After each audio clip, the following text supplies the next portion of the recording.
Lebih baik kau masuk surga tanpa mata daripada engkau masuk neraka dengan 2 mata. Ngeri nggak? Ngeri. Kalau tanganmu bikin kamu berdosa, Yesus bilang apa? Potong tanganmu. Lebih baik kau masuk neraka, masuk surga tanpa tangan daripada anggota tubuhmu utuh tapi kau masuk ke dalam neraka. Kalau yang tukang selingkuh berzina, saya nggak tahu disuruh potong apanya. Silakan saudara terjemahkan. Ngeri, bener ngeri. Jangan main-main saudara. Yesus sudah mati bagi kita. Kau jangan main-main dengan anggota tubuhmu. Ya, apakah engkau serahkan anggota tubuhmu untuk Tuhan, dipakai menjadi alat bagi kemuliaan Tuhan, atau kau serahkan bagi setan untuk kelaliman? Karena itu jaga mata, jaga hati. Banyak dosa sekarang lewat mata ini. Terima kasih Tuhan untuk pengorbananmu. Kami bersyukur bahkan hari ini Tuhan beri kami kesempatan untuk kami boleh beribadah, memperingati kematian Kristus. Tidak ada kasih yang lebih besar daripada kasih yang menyerahkan nyawanya. Bahkan Engkau mati bagi kami bukan ketika kami benar, ketika kami berdosa, Engkau mati dan memberikan nyawamu. Karena itu ajar kami menghormati, menghargai pengorbanan Kristus. Dan hari ini Tuhan adalah hari kami menyerahkan seluruh hidup kami untuk dipakai oleh Tuhan. Urapi hamba-Mu yang tidak ada apa-apanya, urapi setiap kami. Di dalam nama Yesus sama-sama katakan amin, amin. Silakan duduk Bapak Ibu. Shalom. Apa kabarnya hari ini? Luar biasa ya, kita boleh ketemu kembali dan kita bersyukur Tuhan beri kesempatan kita untuk beribadah ya. Dan saya bersyukur ini tanggal merah dan ini kayaknya hari panjang ya, besok Sabtu Minggu, tapi saudara memilih untuk beribadah ya, nggak jalan-jalan, nggak liburan, tapi beribadah. Jumat Agung ini seringkali dilewatkan oleh orang Kristen, padahal ini adalah hari yang sangat penting untuk kita peringati karena kita belajar bagaimana Tuhan menyerahkan nyawanya bagi saudara dan saya. Kenapa saudara? Karena banyak orang Kristen itu tidak mengerti ketika ditanya. Saya mau bertanya kepada saudara, kira-kira kalau ada temanmu yang tanya, kenapa Yesus harus mati? Kenapa Tuhanmu mati? Kira-kira Bapak Ibu jawabannya apa? Ada yang bisa jawab? Boleh maju ke depan, dapat sepeda. Ya. Banyak orang Kristen tidak bisa memberikan jawaban. Kenapa sih Tuhan harus mati? Bahkan saya pun dulu ketika saya belum mengenal Tuhan Yesus, saya tuh berpikir dalam hati orang Kristen itu goblok. Percaya sama Tuhan yang mati. Kalau dia Tuhan, masa dia mati? Ya, tapi setelah saya bertobat, saya terima Tuhan Yesus, saya belajar firman Tuhan. Saya baru tahu bahwa ternyata memang Yesus datang untuk apa saudara? Tolong agak nyambung-nyambung kalau saya ngomong ya. Saya ini sudah khotbah yang keempat loh ini, saudara kan baru datang ya. Agak bersemangat supaya saya juga bersemangat, amin. Nah itu. Mereka juga udah pelayanan dari tadi. Yesus datang untuk mati ya. Dan kalau dia tidak mati malah celakalah semua kita. Nah hari ini kita mau belajar dan saya pengen saudara konsentrasi yuk. Jangan lihat HP kecuali lihat firman Tuhan. Supaya saudara mengerti, karena sebagai orang Kristen nanti saudara akan ditanya. Dan Alkitab berkata, kita ini harus siap sedia untuk memberikan pertanggungan jawab terhadap imanmu. Kalau dilihat dari segi usia, saudara ini harusnya sudah menjadi pengajar. Jangan jadi Kristen yang ngangong-ngangong. Nanti ditanya, itu Yesus mati, kenapa? Nanti kamu follow aja akunnya Viva atau Pak Konrad atau Debbie Basir, tanya aja di situ inbox ya. Jangan saudara, kita harus bisa menjawab. Nah, saya akan coba memberi gambaran tarik dari sejarah. Yesus datang itu adalah bagian nubuatan dan tercatat di dalam sejarah. Dan semuanya ada, memang buktinya ada, dan kita nggak bisa meragukan tentang ketuhanan dari Tuhan Yesus. Yesus itu lahir tidak dikandung secara manusia biasa yang terjadi persetubuhan antara laki-laki dan perempuan. Alkitab berkata Maria itu lahir dan mengandung dari Roh Allah. Tercatat di dalam Al-Quran, Isa Al-Masih dikandung dari Roh Hulullah, yaitu Roh Allah. Dia tidak seperti nabi-nabi yang lain. Dan kita harus percaya bahwa Yesus memang benar-benar Tuhan yang datang untuk menggenapi apa yang sudah dinubuatkan dari zaman nabi-nabi dahulu. Berawal dari kisah bangsa Israel, kalau saudara tarik lagi nanti belajar sendiri dari Abraham tuh ya, pertama kali kisah. Lalu akhirnya sampai di bangsa Israel, mereka diperbudak di Mesir. Lalu Tuhan mengutus siapa? Musa. Untuk membawa mereka keluar dari perbudakan. Ketika mereka dituntun, Tuhan itu berpikir manusia harus diberi hukum. Supaya dia tahu aturan, dia tahu jalan, apa yang harus ditunjukkan supaya hidupnya itu terarah. Tuhan panggil Musa naik ke atas gunung Sinai. Ya, naik ke atas gunung apa saudara? Bromo. Nah ya, supaya tolong perhatian ya, saya mau menguji nih perhatian saudara. Jangan udah datang ke gereja otaknya kosong. Ya, matanya terbuka tapi otaknya nggak tahu di mana. Jangan ya, fokus kita dengar firman. Lalu Musa naik ke atas gunung Sinai, lalu Tuhan berikan ya 10 perintah Allah, 2 loh batu. Dan semua 10 perintah itu dengan kata jangan. Jangan engkau menyembah pada Allah lain, jangan ya berzina, jangan mencuri, jangan membunuh, jangan. Jadi kata jangan tuh perlu. Ya, apalagi kalau ndak pakai jangan pasti manusia tuh udah bablas. Dikasih kata jangan aja tetap melakukan. Jangan berzina, banyak yang berzina enggak? Banyak. Jangan membunuh, banyak enggak yang membunuh? Banyak. Lalu Tuhan bilang sama Musa, kamu simpan loh batu itu di dalam satu kotak, bikin dari emas. Semua diperintahkan Tuhan. Musa bikin, dia masukin itu, dan emas itu disebut dengan tabut Allah. Ya, tabut Allah itu dibawa bangsa Israel kemana-mana karena di situ ada hukum Tuhan. Dan akhirnya ketika bangsa Israel masuk ke tanah perjanjian, tadinya mereka adalah negara yang teokratis, kepemimpinannya itu langsung dari Allah. Tapi bangsa Israel mulai berkata, nggak enak ya dipimpin cuma Tuhan doang, nggak kelihatan. Kita butuh dong raja yang kelihatan mata. Tuhan kasih Saul, raja pertama di Israel.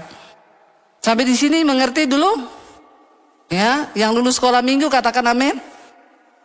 Karena banyak orang Kristen itu enggak ngerti Alkitab, enggak mau baca Alkitab. Yang di HP-nya ada aplikasi Alkitab berapa banyak? Angkat tangan. Yang ada aplikasi Alkitab. Yang tidak ada, angkat kaki. Saya sedih loh, orang Kristen itu HP-nya enggak ada aplikasi Alkitab. Aplikasi game, aplikasi apa-apa ada, tapi Alkitab enggak ada. Sudah kelihatan nih yang auto masuk neraka. Kita baca Alkitab aja belum tentu bisa nurut, apalagi yang nggak pernah baca. Lalu saudara, Tuhan bilang sama Musa bahwa itu sebagai tuliskan itu di pintu-pintu rumahmu supaya anak-anakmu tahu perintah Tuhan itu apa.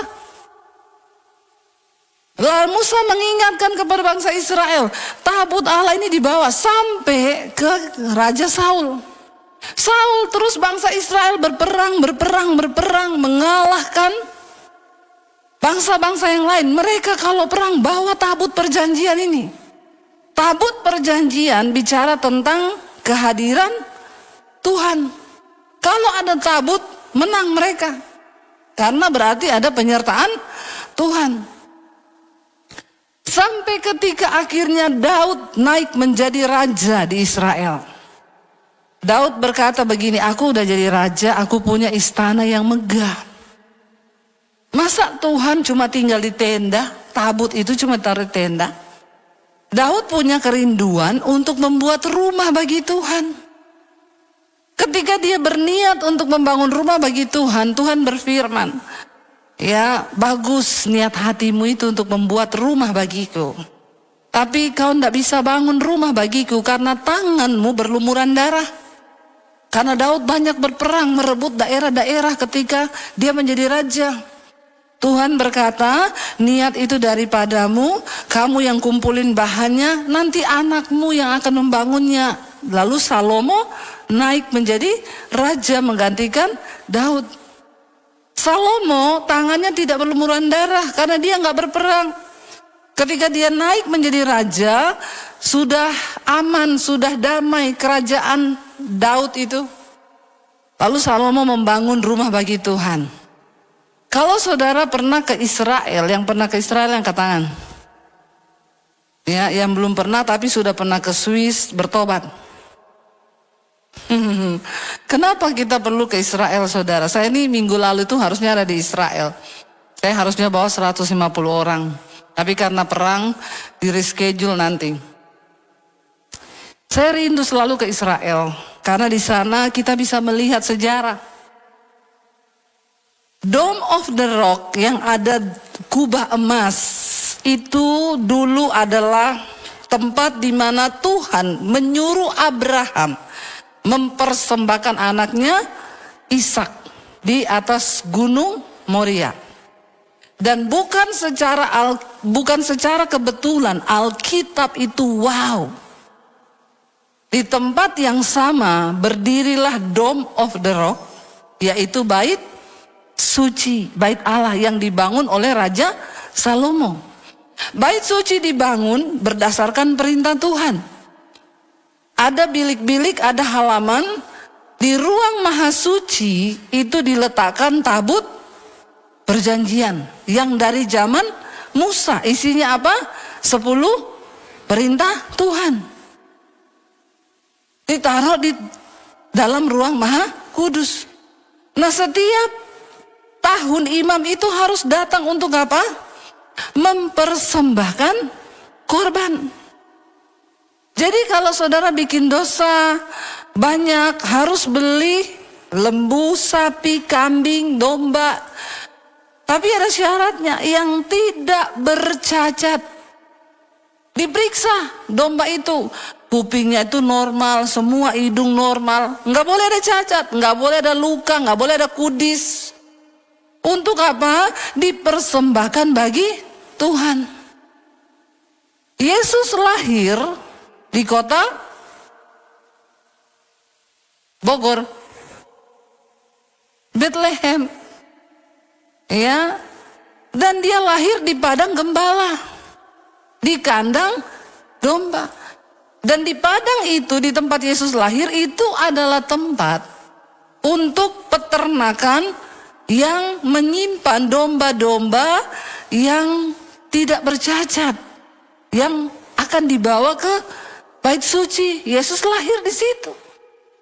Nubuatan dari zaman Nabi Yesaya dikatakan, hai Bethlehem, engkau bukanlah yang terkecil, karena daripadamu nanti akan datang seorang juru selamat yang akan menyelamatkan seluruh umat manusia. Dan itu tertulis dan orang Yahudi tahu. Tapi ketika Yesus lahir, mereka menolak Yesus. Karena apa? Ya lahirnya di situ. Mereka tahu papahnya ini tukang kayu. Mungkin akan berbeda cerita kalau Yesus lahir di Tangerang atau di Bogor. Tapi tidak sesuai nubuatan kalau itu. Nggak pernah dibilang, hai kamu Bogor akan datang daripadamu juru selamat. Nggak ada. Yesus memenuhi nubuatan. Semua diselidiki dari sejarah. Tapi orang Yahudi nggak terima Yesus. Mereka tahu orang tuanya siapa. Dan memang sudah dinubuatkan nabi tidak diterima di kampungnya sendiri. Apalagi ketika Yesus lahir,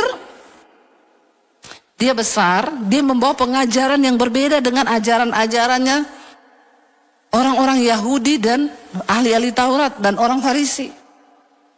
Mereka itu ditelanjangi oleh Tuhan Yesus. Berapa kali Yesus ketemu mereka? Yesus buka semua boroknya.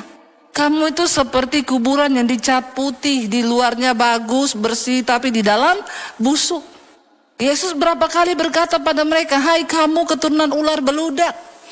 Bahkan ketika Yesus datang ke bait Allah, dia menghamburkan, merombak semua itu meja-meja para penjual. Bait Allah sudah dijadikan tempat berbisnis. Para imam mulai berjualan lembu sapi untuk menjadi korban dibawa ke bait suci Tuhan. Menjadi tempat bisnis. Yesus marah. Betapa sulitnya dulu orang menerima pengampunan. Dia harus punya uang untuk beli lembu sapi. Bayangkan kalau nggak punya duit, dosamu nggak diampuni. Dan lembu sapi yang untuk dikorbankan itu harganya mahal. Karena tidak bercacat. Dan yang boleh masuk hanya imam besar. Itu pun kalau imamnya kudus. Kalau tidak kudus, imamnya juga mati di dalam. Hukum Taurat tidak bisa dibatalkan. Karena darah harus dibayar dengan darah. Nyawa harus diganti dengan nyawa. Tidak ada satupun korban lain yang lagi bisa memenuhi standar untuk menyelamatkan manusia dari dosa mereka. Dan sesuai nubuatan yang tertulis bahwa akan datang juru selamat yang kemudian akan lahir di kota Daud. Dia yang akan membawa keselamatan bagi bangsa-bangsa. Digenapi, orang Yahudi nggak terima. Dan sampai hari ini mereka terus berdoa di tembok ratapan. Kenapa tembok ratapan itu dibuat untuk mereka berdoa? Karena orang Yahudi percaya tembok itu adalah tembok yang paling dekat dengan ruang maha suci. Makanya saya kalau bawa jemaat, saya larang mereka berdoa. Kalau kau masih berdoa di situ, berarti kau tidak menerima karya penyaliban Kristus.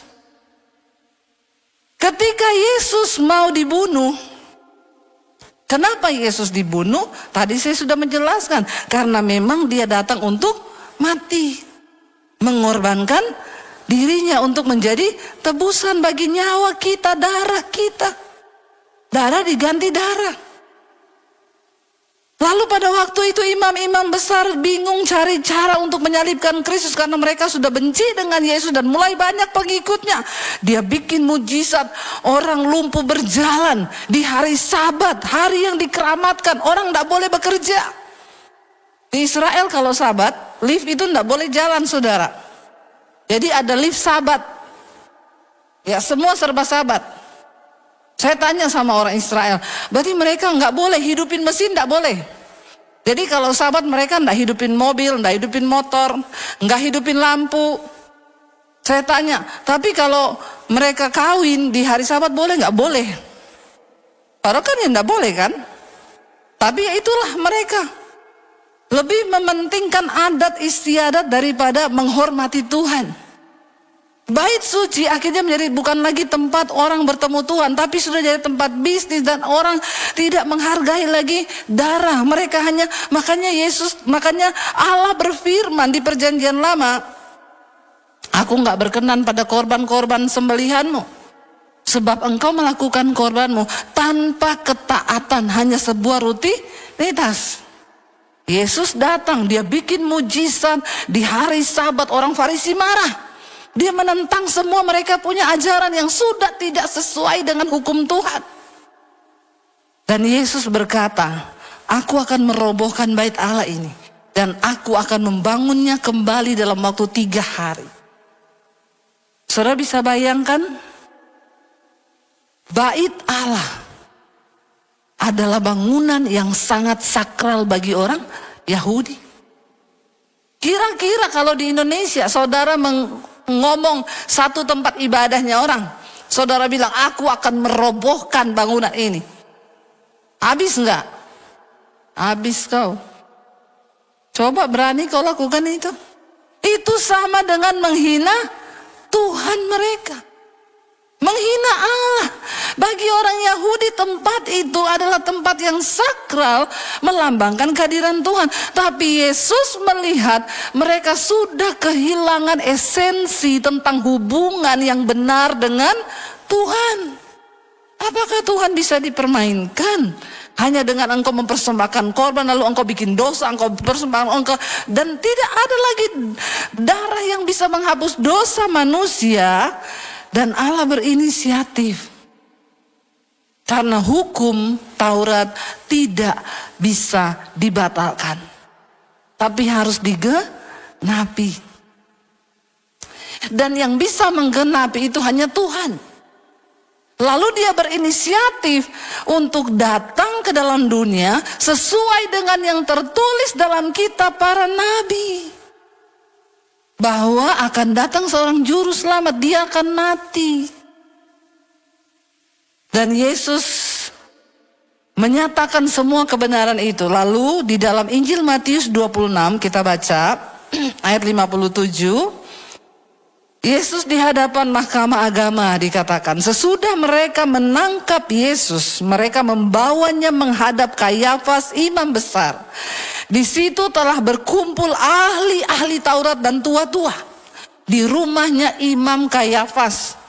Dan Petrus mengikuti dia dari jauh sampai ke halaman imam besar. Dan setelah masuk ke dalam, ia duduk di antara pengawal-pengawal untuk melihat kesudahan perkara.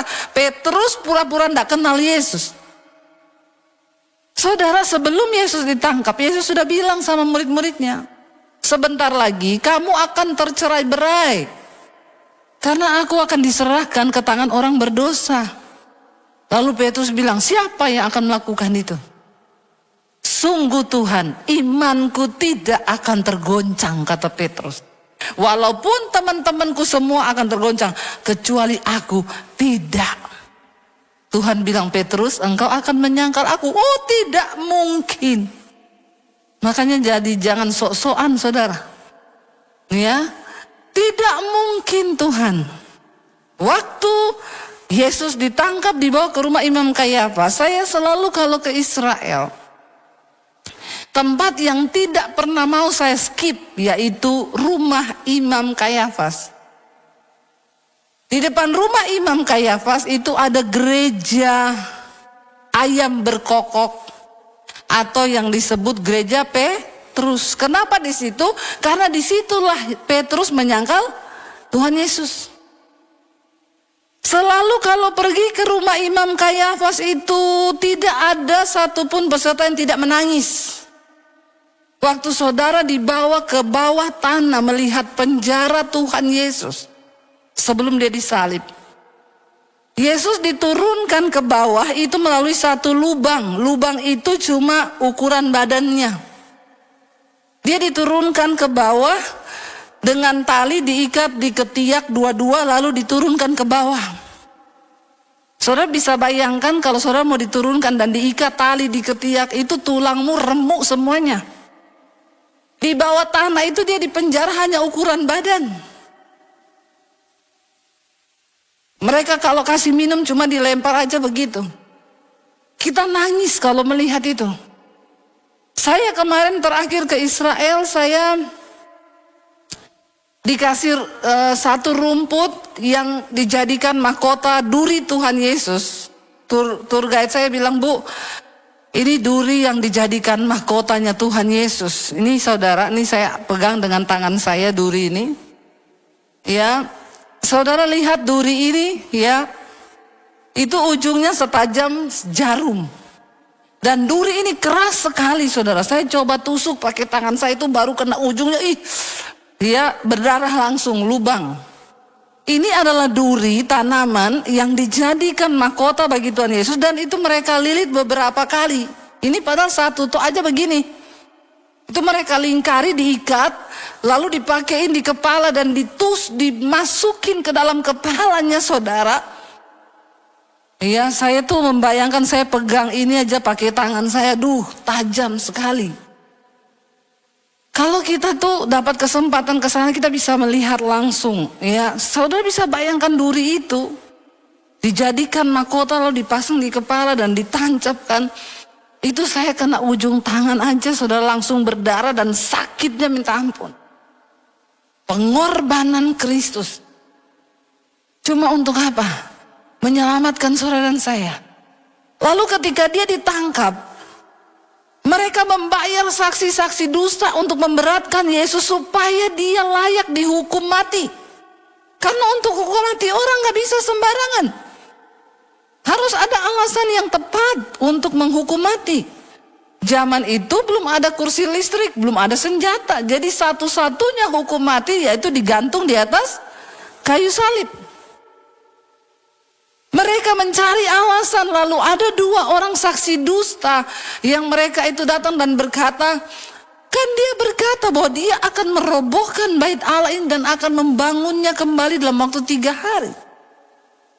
Mereka tidak mengerti apa yang Yesus maksud, merobohkan bait Allah dan membangunnya kembali. Karena Yesus mau berkata begini, engkau gak perlu lagi masuk ke sana untuk menerima pengampunan dosa dan bertemu dengan Tuhan. Di ruang Maha Kudus yang hanya dimasukin imam besar itu akan dihancurkan oleh pengorbanan darah Yesus. Sehingga setiap manusia yang mau datang meminta pengampunan dosa, engkau tidak perlu justip lewat pendeta. Engkau punya akses masuk langsung bertemu dengan Tuhan. Amin, saudara. Karena kita ini semua pasti bikin dosa setiap hari kan. Yang tiap hari bikin dosa angkat tangan. Yang gak berdosa angkat kaki. Kita setiap hari bisa bikin dosa. Saya pun begitu. Tapi dosa yang tidak disengaja. Orang sudah menerima Yesus, dia tidak akan sengaja lagi berbuat dosa. Contoh dosa yang disengaja, selingkuh. Ya, jangan bilang saya tidak sengaja selingkuh, Bu. Ya, jangan kau buat-buat begitu. Tuhan tahu itu kau bohong. Nggak ada orang selingkuh 1 menit ketemu langsung selingkuh, yuk. Ya, selingkuh itu dosa yang disengaja. Judi, nipu orang. Jangan bilang, iya Bu, akhirnya ya saya enggak sengaja Bu nipu dia. Karena saya pinjam uangnya enggak sengaja, terus saya enggak ganti, saya enggak sengaja juga enggak ganti. Ya, dosa yang tidak disengaja. Kita suami istri nih udah hidup baik, kita hidup damai ya, sejahtera. Besok pagi bangun ada masalah, terus kita marah sama suami kita. Ya, itu natural langsung begitu, itu enggak sengaja. Lalu kita cepat-cepat bertobat, Tuhan ampuni aku, Tuhan kuduskan aku. Tadi aku jengkel sama suamiku, dalam nama Yesus, aku dikuduskan. Kau iri hati sama orang bisa enggak sengaja. Itu kok dia lebih berhasil ya. Padahal itu kan dulu Terus Tuhan bilang, hatimu enggak beres. Oh ya Tuhan ampuni aku, kuduskan. Nah itu dosa yang tidak sengaja. Tapi dosa yang disengaja, homoseksual itu disengaja. Lesbi, selingkuh, ani-ani, sengaja itu. Ada orang konseling sama saya kemarin, Bu, saya mau konseling sama ibu. Jadi begini Bu, saya itu kan saya pacaran, terus ya kami itu tinggal bersama Bu. Terus udah nikah belum Bu, tapi karena begini Bu, kami kan saling cinta. Belum nikah udah tinggal bareng, nah, itu namanya kumpul kebo. Bilang aja kumpul kebo gitu, nggak usah putar-putar. Ya, iya Bu, kumpul kebo. Iya, yang kumpul-kumpul belum nikah itu cuma kebo. Nah, kamu orang atau kebo? Orang Bu. Ya jangan kumpul kebo karena kamu orang. Tapi masalahnya gini Bu, kenapa saya enggak menikah? Karena dia suami orang. Oh, kamu pelakor.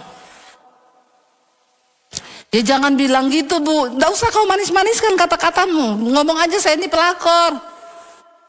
Oh iya, jadi orang sekarang itu berdosa. Dia tahu dia berdosa, tapi dia pura-pura tidak. Saya nggak suka ketemu orang begini. Ngomong aja. Terus kamu ini mau apa sekarang sama saya? Jadi gini Bu, ya saya tahu itu dosa Bu, tapi saya mau keluar. Akhir-akhir ini saya sudah coba menjauh, tapi semakin menjauh semakin rindu, Fred. Saya bilang, sini kau datang ke rumah saya ya, saya baptis, saya rendam 15 menit. Biar kau buka mata langsung di rumah Bapa di sorga. Kenapa kau pura-pura tidak tahu? Kau itu ani-ani. Kenapa kau rebut suami orang? Masalahnya Bu, gini Bu. Kamu lupakan dia, ya. Caranya gimana? Blokir nomornya.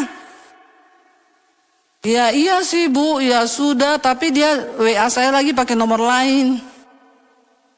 Bilang aja kamu amnesia, nggak ingat dia. Kita harus berani bayar harga, karena Yesus berani bayar harga bagi kita. Kenapa kau bermain-main dengan dosa? Kenapa engkau begitu, ya, melakukan dosa dengan giginya sementara kau berjuang hidup dalam kekudusan? Kau tidak mau keluar dari dosa itu. Tuhan sudah mati bagi kamu. Ya, Yesus sudah menyelamatkannya bagi kita. Kita tiap hari butuh pengampunan dosa. Bayangkan kalau Yesus tidak mati, kamu harus pergi ke bait suci untuk ketemu Tuhan. Itu nggak bisa, manusia nggak bisa selamat. Makanya Tuhan datang dalam rupa manusia, mengorbankan dirinya. Karena itu Yesus disebut anak domba Allah. Nah, setelah Yesus mati, pengorbanan yang begitu besar dilakukan. Lalu apa makna dari Jumat Agung ini, saudara? Jangan cuma setiap Jumat Agung kau bikin story, kasih gambar salib, kasih gambar mahkota duri, ya, terus kau tulislah macam-macam kealayan di situ. Yang Tuhan mau bukan itu. Yang Tuhan mau, ayo kita maknai pengorbanan Kristus itu dalam hidup kita bagaimana. Mari kita buka bersama di dalam Roma. Ini saya baru khotbah ini, tadi itu baru pembukaan. Jadi kalau masih 1 jam lagi nggak apa-apa? Setuju nggak? Saya nggak setuju. Sudah keempat ini ya, yuk. Roma pasal 6 ayat yang ke-10. Sabar ya, ini sudah lebih dari 2 menit kita ya. Waktunya ya, pemusik sabar dulu, kau juga belum buru-buru pulang kan? Sudah ibarat terakhir ini, kita tidak dikejar waktu ya.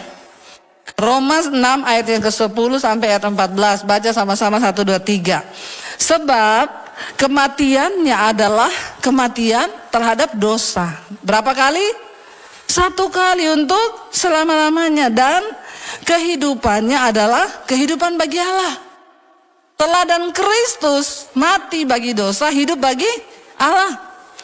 Demikianlah apa? Hendaknya kamu memandangnya, bahwa kamu telah mati bagi dosa, tetapi kamu hidup bagi Allah dalam Kristus Yesus. Sebab itu hendaklah apa? Baca sama-sama, jangan malas. 1, 2, 3. Dalam tubuhmu yang fana, supaya keinginannya, dan janganlah kamu menyerahkan apa? Anggota-anggota tubuhmu kepada untuk senjata kelaliman, tetapi sebagai orang-orang yang dahulu mati, tetapi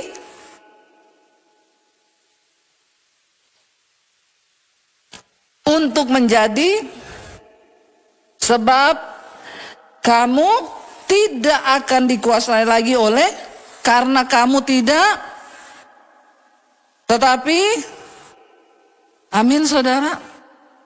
Hendaklah kita memandangnya itu begini. Yesus sudah mati bagi dosa dan hidup bagi Allah. Bagaimana kita memaknai pengorbanan Kristus Jumat Agung ini? Tuhan, aku mau mati bagi dosaku dan aku mau hidup bagi Allah.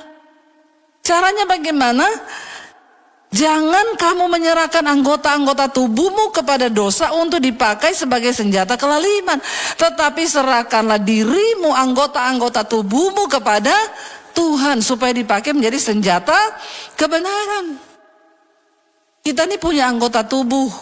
Mata, mulut, hidung, telinga, tangan, kaki. Banyak anggota tubuh kita yang lain. Kepada siapa engkau menyerahkan anggota tubuhmu itu? Kalau saudara baca dalam Injil Matius pasal yang ke-5, judul perikopnya itu Yesus dan hukum Taurat. Kasih karunia dan hukum Taurat. Banyak orang menggampangkan kasih karunia, padahal di sana dikatakan, kenapa kita harus berjuang menyerahkan hidup kita kepada Allah dan jangan berbuat dosa lagi? Sebab kamu tidak akan dikuasai lagi oleh dosa, karena kamu tidak berada di bawah hukum Taurat, tetapi di bawah kasih karunia. Kasih karunia itu artinya kita utang nyawa sama Tuhan. Karena kita hutang nyawa, kita harus sungguh-sungguh menghargai pemberian dari Kristus itu. Saudara, kalau saudara baca di Matius pasal yang kelima, nanti cari ayatnya Yesus dan hukum Taurat. Yesus berkata begini, kalau di hukum Taurat nenek moyangmu berkata begini, jangan membunuh, kalau kamu membunuh manusia kamu pasti akan dihukum dan masuk neraka. Tapi aku berkata padamu, hukum kasih karunia, hukum Yesus, kalau ada orang membenci sesamanya manusia, dalam hatinya dia adalah seorang pembunuh manusia. Kasih karunia itu lebih ngeri loh. Baru benci sama orang, kau sudah dicap sebagai pembunuh. Hukum Taurat berkata, jangan bersinah kalau engkau meniduri wanita lain yang bukan istrimu, engkau bersinah. Tapi hukum kasih karunia Yesus bilang apa? Kalau ada seorang laki-laki melihat perempuan lalu menginginkannya dalam hatinya, dia sudah berzina. Ngeri hukum kasih karunia itu. Makanya Yesus bilang, karena itu saudara-saudara, kalau anggota-anggota tubuhmu bikin kamu berdosa, lebih baik buang. Kalau matamu membuat engkau berdosa, Yesus bilang apa? Cungkil matamu. Lebih baik kau masuk surga tanpa mata daripada engkau masuk neraka dengan dua mata. Ngeri enggak? Ngeri. Kalau tanganmu bikin kamu berdosa, Yesus bilang apa? Potong tanganmu. Lebih baik kau masuk neraka, masuk surga tanpa tangan daripada anggota tubuhmu utuh tapi kau masuk ke dalam neraka. Kalau yang tukang selingkuh berzina, saya nggak tahu disuruh potong apanya. Silakan saudara terjemahkan. Ngeri, bener ngeri. Jangan main-main saudara. Yesus sudah mati bagi kita. Kau jangan main-main dengan anggota tubuhmu. Ya, apakah engkau serahkan anggota tubuhmu untuk Tuhan, dipakai menjadi alat bagi kemuliaan Tuhan, atau kau serahkan bagi setan untuk kelaliman? Karena itu jaga mata, jaga hati. Banyak dosa sekarang lewat mata ini. Dosa yang disengaja. Saya bilang selalu, saya ini mau bikin khotbah kaki Dian. Saya cari di Google kaki Dian, yang muncul kakinya Dian, kakinya Susi. Semua kaki-kaki muncul. Nah itu kan tidak sengaja muncul.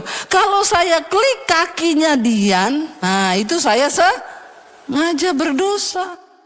Ya, karena yang saya cari itu kaki Dian yang benar, yang begini, bukan yang dua kaki. Dosa itu sangat dekat. Ya, saya bilang sama ibunya yang tadi yang dipelihara suami orang, Bu, keluar dari dosa itu. Bagaimana caranya Bu Debbie? Saya tahu orang-orang begini orang pura-pura ini. Caranya blokir nomornya dia ya. Yang kedua, kalau dia hubungi bilang gak kenal, kalau perlu kau ganti nomor. Yang ketiga, dengar khotbah tiap hari. Cari itu akibat dosa tersembunyi, akibat kenajisan. Cari yang begitu-begitu. Kau dengar khotbah tiap hari, kalau perlu kau puasa. Tengking dirimu sendiri. Kalau kegatalanmu sudah datang, tengking dalam nama Yesus. Hai roh gatal, pergi kau. Perlu ditengking itu roh gatal. Saudara pikir tidak. Dan itu tidak bisa kau cuma, ya tolong Bu Debbie, saya bilang gak bisa. Saya berdoa buat kamu terbatas, paling cuma ditelepon. Tapi yang harus berjuang dirimu sendiri. Keluar dari sana, puasa tiap hari. Tengking dirimu. Saudara, Tuhan sudah melakukan yang terbaik. Bayangkan itu mahkota duri ditancapkan. Kamu cuma mau keluar dari dosa, begitu kamu tidak mau. Apa yang sudah kita buat bagi Tuhan? Ayo, kita hormati pengorbanan Kristus. Kita hormati apa yang sudah dia buat bagi kita. Saya undang imam musik maju ke depan. Mari Bapak Ibu, kita ada di hari-hari terakhir. Kita melihat keadaan sudah sangat tidak menentu. Tidak perlu takut, tidak perlu khawatir. Asal kita hidup sungguh-sungguh di mata Tuhan. Kita berjuang sungguh-sungguh. Maka Tuhan berjanji mahkota kehidupan menanti kita. Amin saudara. Bangkit berdiri bersama, kita katakan tadi pujian, salibnya. Ya, salib Kristus itu teramat mulia dalam hidup kita.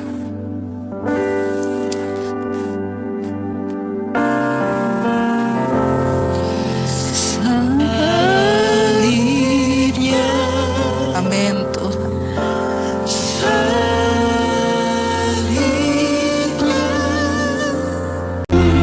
Biar musik saja, mari kita dalam hadirat Tuhan. Tutup mata saudara. Apa yang Kristus lakukan, harga yang dia bayar tidaklah mudah. Bukan sesuatu yang murah. Bahkan Yesus berdoa di malam ketika dia akan diserahkan. Dia bilang, Bapa, kalau bisa cawan ini lalu daripadaku. Tapi jangan kehendakku, biar kehendakmu lah yang jadi. Karena Yesus tahu penderitaan di dagingnya yang harus dia bayar. Karena kutuk dosa harus dijatuhkan atas daging. Yesus bayar semua harganya saudara, dan kita lunas ditebus. Bahkan ketika di atas kayu salib, dia berkata sudah selesai. Bapa, aku menyerahkan nyawaku ke dalam tangan. Yesus yang menyerahkan nyawanya sebagai pendamaian, agar hubungan kita dengan Tuhan yang terputus diperdamaikan. Dosa adalah satu-satunya yang merusak dan memutuskan hubungan kita dengan Tuhan.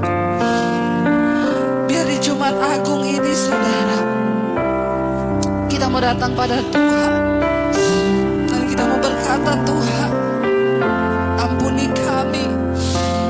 Hari ini kami mau menyatakan di hadapan Tuhan, pengorbananmu itu tidak sia-sia Tuhan. Pengorbananmu memerdekakan kami. Pengorbananmu itu tidak akan pernah kami sia-siakan. Di antara kami yang hari ini masih terikat dengan dosa, beri kami kekuatan untuk keluar. Beri kami kuasa, sebab Engkau sudah memberikan kami kuasa lewat kematian-Mu di atas kayu salib. Biar kami hidup dalam kuasa kemerdekaan itu Tuhan Yesus. Mari angkat tanganmu saudara, katakan salibnya, salibnya.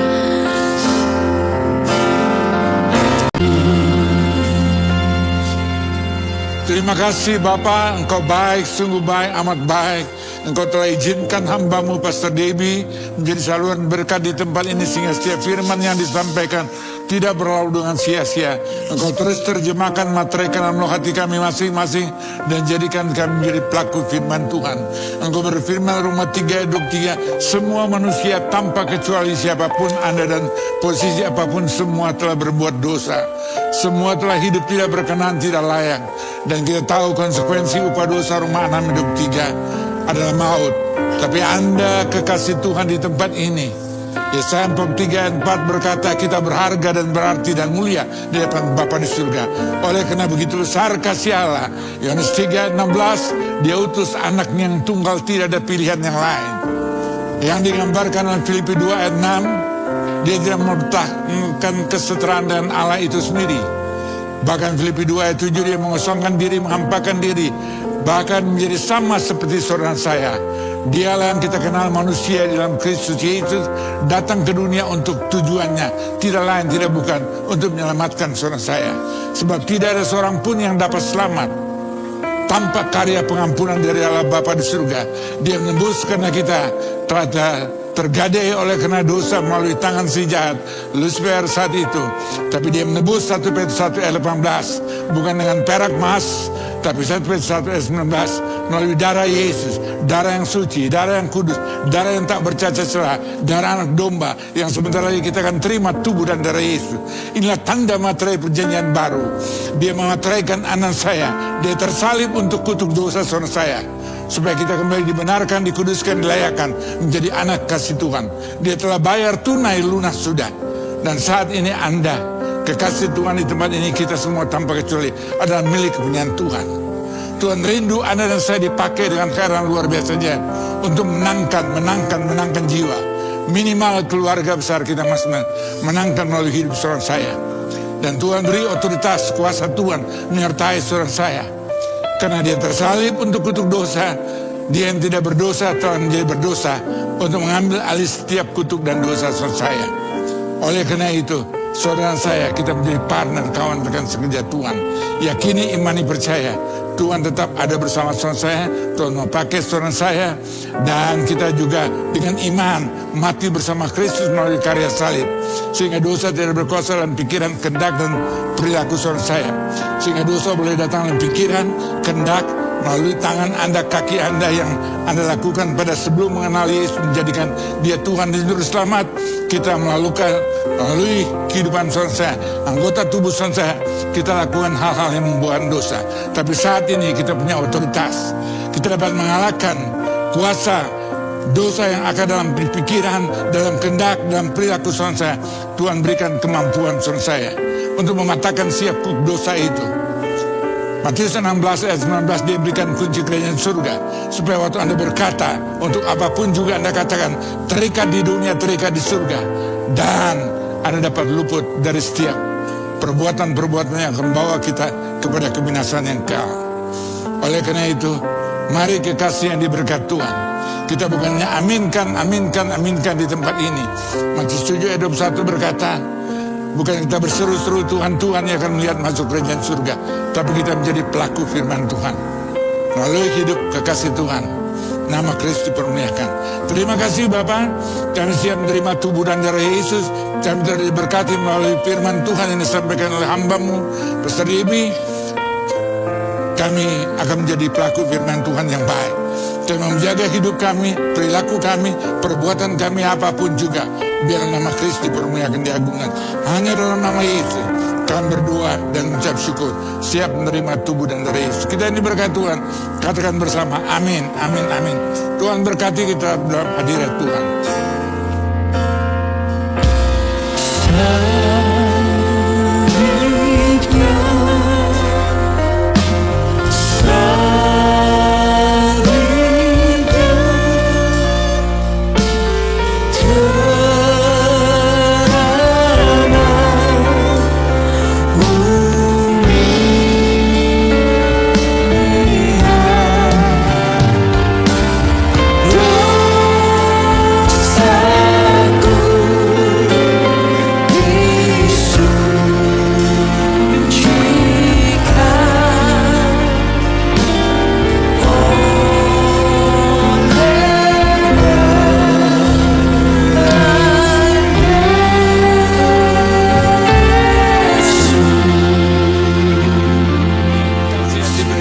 Di tangan kita masing-masing ada roti yang tidak beragi. Tuhan titipkan firman bagi Anda, baca, renungkan, hayati dengan baik setiap firman yang Tuhan titipkan dan aplikasikan dalam kehidupan saya hari lepas hari.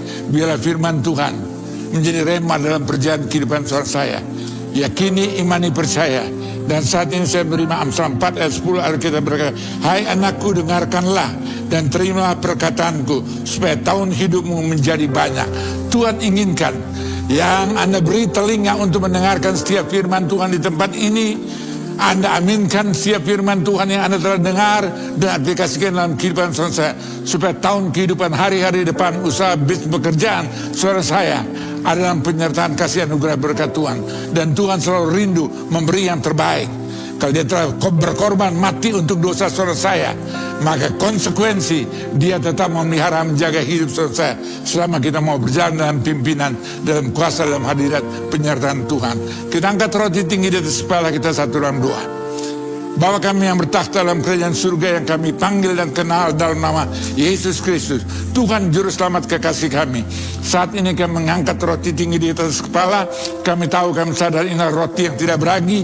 Inilah tubuh Yesus yang terpecah-pecah oleh karena dosa, kutuk, keterpurukan, kegagalan, kehancuran, pemberontakan, kenajisan kami, bahkan segala hal-hal, ketamakan, keserakan, kekiran kami, segala hal yang membuahkan dosa melalui hidup kami, Bapa.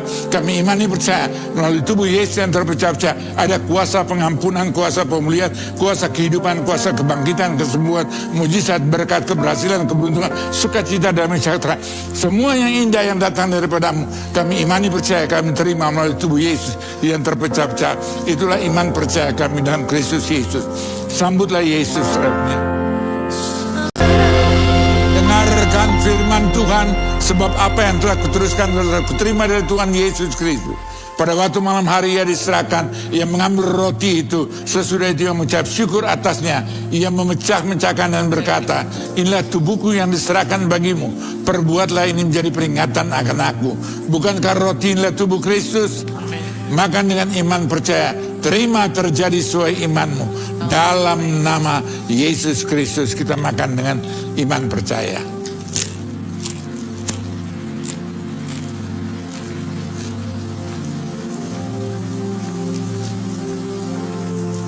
Baik kekasih yang dikasih dan berkat Tuhan, sebelum kita mengangkat cawan tinggi di atas kepala, Anda datang ke tempat ini dengan sakit penyakit apapun sakit penyakitmu, dari ujung rambut sampai ujung kaki, bagi Allah Bapa di surga tidak ada perkara mustahil. Mungkin Anda sedang berdoa bukan untuk sakit penyakitmu, tapi sanak pemilik keluarga yang Anda kasih, siapapun mereka, dimanapun mereka berada, di luar kota, luar pulau, luar negeri, di rumah-rumah. Tuhan yang sama ada di tempat ini, Tuhan yang sama ada di tempat di mana Anda berdoa. Dan Alkitab berkata, doa orang benar sangat besar kuasanya. Letakkan tangan kirimu di mana sakit penyakit Anda ketahui, lebih dari satu tempat. Letakkan tangan kirimu di dada dan imani percaya, itu bukan tanganmu, tapi tangan Tuhan Yesus Kristus. Tangan yang penuh kuasa, tangan yang berlapan paku, dan dia berfirman, oleh bilur-bilurku, soran saya sudah disembuhkan. Raih dengan iman, terima, terjadi sesuai imanmu, kesembuhan jadi bagian orang percaya. Dalam nama Yesus, dalam nama Yesus, dalam nama Yesus. Dan apabila saya datang ke tempat ini dengan masalah kehidupan rumah tangga, masalah suami, istri, anak, mantu, mertua, besan, masa depan rumah tanggamu, masa depan rumah tangga anak-anakmu, masa depan studi, anak cucu saudara saya, masa depan usaha, bisnis, pekerjaan, keuangan, pelayanan saudara saya, apapun bagi Tuhan tidak ada perkara mustahil. Dengan tangan terbuka dia berkata, mari semua yang letih lesu dan berat datang padaku. Kami datang saat ini, sore malam hari ini, di tempat ini. Kami percaya Tuhan yang sama di tempat ini beri jawaban yang terbaik. Ya, untuk terbaik, nanti yang terbaik, tidak untuk terbaik. Semua yang Engkau berikan, Engkau nyatakan dalam kehidupan kami, semua untuk mendatangkan kebaikan bagi kami yang mengasihi dan cintai Engkau. Terima kasih Bapa, Engkau baik, sungguh baik, amat baik. Kita angkat cawan tinggi di atas kepala. Kita tahu cawan ini adalah darah Yesus. Engkau telah datang menjadi manusia seutuhnya. Satu hal engkau tidak pernah buat, kesalahan, kejahatan, dan dosa. Tapi engkau datang dengan sengaja untuk menyelamatkan dan menebus kami melalui karya salib Kristus. Dan engkau telah genapkan mati untuk kutuk dosa kami, untuk digenapkan Galatia 3:13, menebus kami dari kutuk kuntoran dan dosa kami. Dan kami sebagai orang percaya, kami juga mati bersama engkau dengan iman untuk dosa dalam pikiran, kehendak, perilaku kami. Sehingga kuasa salib nyata, dosa tidak berkuasa dalam kehidupan orang percaya. Dalam nama Yesus, engkau bangkit pada minggu pagi. Kami bangkit bersama engkau sebagai umat pemenang untuk materaikan Roma 8 ayat 37. Pada akhirnya kami keluar sebagai pemenang.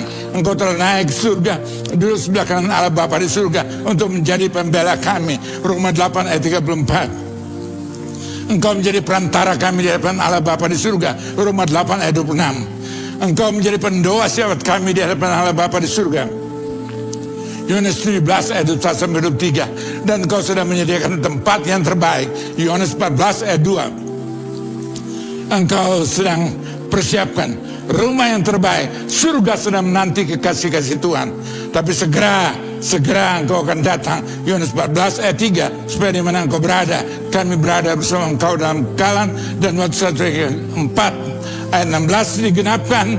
Malaikat Allah berseru, sangkakala dibunyikan. Kami akan melihat terlebih dahulu mereka yang mati dalam Kristus dibangkitkan dengan tubuh kemuliaan yang baru. Dan pada akhirnya doa kami semua di tempat ini pada waktu Tuhan, kami semua diubahkan dengan tubuh kemuliaan yang baru, menyongsong Yesus Kristus di awan-awan kemuliaan. Waktunya sudah sangat amat dekat. Dia segera akan datang menjemput setiap pribadi anak-anak Tuhan, supaya di mana dia berada, sekali lagi kami berada bersama engkau dalam kekalan. Untuk menggenapkan Yohanes 3 ayat 16b, kami yang percaya tidak akan mengalami kebinasaan yang kekal, tapi justru memperoleh hidup yang kekal bersama Kristus. Bukan kacauanlah darah Yesus, minum dengan iman, terima terjadi sesuai imanmu dalam nama Yesus.